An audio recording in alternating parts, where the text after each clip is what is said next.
আমেরিকার মিলিটারিতে যারা চান্স পায়, মানে সেনাবাহিনীতে, তারা ম্যাথমেটিক্যাল ক্যালকুলেশনগুলো করার জন্য এই কম্পিউটার ব্যবহার করে।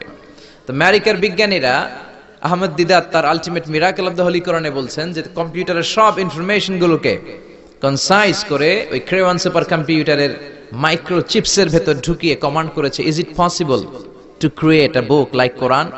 ও কম্পিউটার, তুমি অ্যানালাইসিস করে বলো এই কোরআনের মতো আরেকটা বই কি পৃথিবীর মানুষের বানানো সম্ভব? আপনারা বলছেন জি না, কিন্তু কম্পিউটার বলেছে ইয়েস, সম্ভব, it's possible, but you need to spend more than 63 octillion years.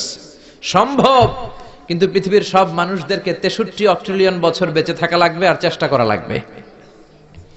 এটা শুনে বিজ্ঞানীরা তো মহা খুশি, হোক না অক্ট্রিলিয়ন আর ফক্ট্রিলিয়ন, পারা তো যাবে।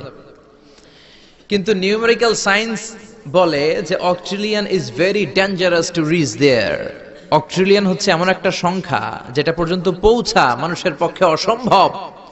সংখ্যাতাত্ত্বিক নিয়ম আমাদেরকে শেখায় যে সংখ্যা শুরু হয় একক দিয়ে, তারপরে দশক, তারপরে শতক, তারপরে সহস্র, তারপর উজুদ, তারপরে লক্ষ, তারপরে নিযুত, তারপর কোটি, তারপর মিলিয়ন, বিলিয়ন, ফিলিয়ন, জিলিয়ন, তারপরে হচ্ছে অক্ট্রিলিয়ন। সুবহানাল্লাহ কইতে বললেন না?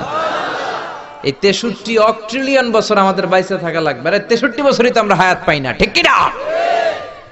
63 অক্ট্রিলিয়ন বছর যদি পৃথিবীর সবগুলো মানুষ হায়াত পায় আর যদি চেষ্টা করে, তাহলে পারহ্যাপস, মেবি, সম্ভবত কোরআনের মতো আরেকটা বই বানালেও বানানো যেতে পারে।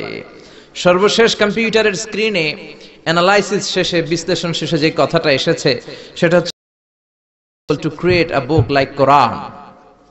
পৃথিবীর মানুষগুলোর 63 অক্ট্রিলিয়ন বছর বেঁচে থাকাও সম্ভব না, কোরআনের মতো আরেকটা বইও বানানো সম্ভব না। চিল্লায় বলেন ঠিক কিনা? ওই কোরআন